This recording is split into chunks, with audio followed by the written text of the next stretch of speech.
Le mariage avait eu lieu la veille, une cérémonie intime, avec uniquement les parents comme témoins. Mariana et Artem ont décidé de passer leur premier jour de couple dans leur maison de campagne, une escapade romantique et isolée pour célébrer le début d'une nouvelle vie ensemble. Il est allé en ville pour s'approvisionner, la laissant seule avec ses rêves d'avenir ensemble. Jusqu'à ce que, sur le chemin de pierre qui menait à la maison, elle assiste à une scène qui lui glaça le sang, sa belle-mère, Valentina Mikhailovna, accompagnée d'une inconnue et de 2 enfants, tous avec des valises à la main. Mariana sortit à leur rencontre, le cœur battant à tout rompre. « Valentina Mikhailovna, que se passe-t-il » La réponse est venue avec un sourire forcé. « Marianochka, ma chérie. J'ai amené Lena et ses petits-enfants à ta rencontre. Après tout, nous sommes maintenant une seule famille. » Rencontrer qui ? La femme à côté d'elle a été poussée en avant comme une pièce à conviction. C'est la femme d'Artem. Enfin, son ex-femme, a précisé la belle-mère, comme s'il s'agissait d'un détail sans importance. Et les enfants, Kiryusha et Vareshka. Le sol semble s'être ouvert sous les pieds de Mariana. Ex-femme ? 5 ans de mariage, 2 enfants, et maintenant cette femme était là, dans sa maison, le premier jour de son mariage, comme si c'était la chose la plus naturelle du monde. Lena, son ex, semblait tout aussi déconcertée qu'elle, mais Valentina Mikhailovna ne montrait aucun signe de recul. Qu'est-ce qui est étrange ? Vous êtes une famille maintenant. Vous avez besoin de faire connaissance, a-t-il insisté, comme s'il s'agissait d'un geste de gentillesse.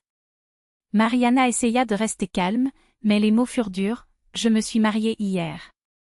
Nous sommes seuls ici, en lune de miel. Et vous arrivez à l'improviste, avec l'ex-femme de mon mari et ses enfants ? La belle-mère haussa les épaules. Ça fait un jour, ce n'est plus la lune de miel. En plus, Lena n'a nulle part où rester, sa maison a été inondée. J'ai pensé que tu pourrais les abriter ici pendant quelques semaines. L'absurdité de la situation la laissait essouffler. Voulez-vous que l'ex de mon mari et ses enfants restent chez moi pendant notre lune de miel ? Sans même me consulter ? Valentina Mikhailovna croisa les bras avec défi. Ce n'est pas comme ça. Et tu es déraisonnable. Ce sont des enfants. Mariana sentit une fureur froide lui monter à la gorge. C'est ma propriété, achetée avec mon argent, bien avant mon mariage. S'ils ont besoin d'aide, laissez Artem s'en occuper. Mais pas ici. Pas comme ça. Lena, qui jusqu'alors était restée silencieuse, parla enfin, en regardant sa belle-mère d'un air désapprobateur. Je t'avais dit que c'était une mauvaise idée. Valentina Mikhailovna n'a cependant pas reculé. Alors allons-y. Mais tu répondras de cela, Mariana. Je dirai tout à Artem. La réponse fut sèche, dites-lui. Il est en route. Au bout de quelques minutes, Artem arriva, pâle, le visage marqué par la tension. Lorsqu'il a vu cette scène, sa voix a tremblé. Lena ? Qu'est-ce que tu fais ici ? La mère n'a pas tardé à justifier. Mon fils, c'était pour la bonne cause. Sa maison est détruite, ils n'ont nulle part où loger. Artem se passa la main sur le visage, épuisé. Pensiez-vous qu'amener mon ex-femme chez ma nouvelle épouse le premier jour de notre mariage était une bonne idée ? Lena secoua la tête, visiblement embarrassée. Je ne voulais pas venir. Elle a dit que tu l'avais autorisée, que Mariana n'y verrait pas d'inconvénient. Mariana croisa les bras, la voix ferme, je m'en soucie. Et ce n'est pas une aide. C'est une invasion. Artem s'approcha d'elle, les yeux pleins de culpabilité. Je ne savais pas. Je le jure. Mais tu as raison. C'était inacceptable. Sans autre discussion, il a pris le contrôle. Lena, je vais te louer un appartement pour 2 semaines, jusqu'à ce que ta maison soit réparée. Mais tu ne peux pas rester ici.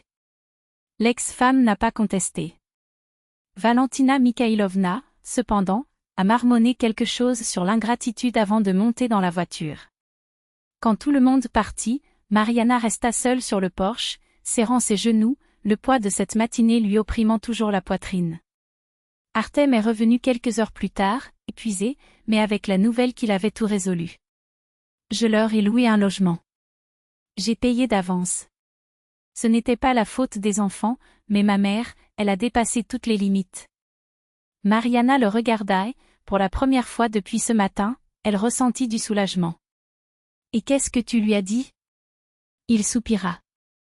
Que si elle essaie de réintégrer nos vies, elle n'y aura plus sa place. Mariana le serra dans ses bras, reconnaissante non seulement pour ses paroles, mais aussi pour son attitude. Merci de m'avoir choisi. Ce soir-là, assis sur le porche, ils parlèrent des limites, de la famille, de ce que signifiait être mari et femme. Sais-tu ce qui m'a le plus blessée, a avoué Mariana. Ce n'était pas elle qui avait amené Lena. C'était elle qui pensait que j'allais l'accepter. Que je le permettrais. Artem lui serra la main. Cela n'arrivera plus. Je le promets. Et c'est ce qui s'est produit. Valentina Mikhailovna n'est plus jamais apparue à l'improviste, n'a plus jamais imposé sa volonté. Il a appris à demander, pas à commander. Lena et les enfants ont emménagé dans l'appartement loué, puis sont retournés dans leur maison déjà rénovée. Artem a aidé financièrement lorsque cela était nécessaire, mais a gardé ses distances. 1 an plus tard, Mariana la rencontre par hasard au supermarché. Un signe timide, un « salut », gêné. Désolée pour ce jour, murmura Lena. Je ne savais pas. Mariana hocha simplement la tête. Il n'y avait plus rien à dire. Certaines blessures mettent du temps à cicatriser, mais celles qui se referment laissent derrière elles des leçons. Et la leur était claire, l'amour se construit dans le respect et la famille est protégée avec des limites.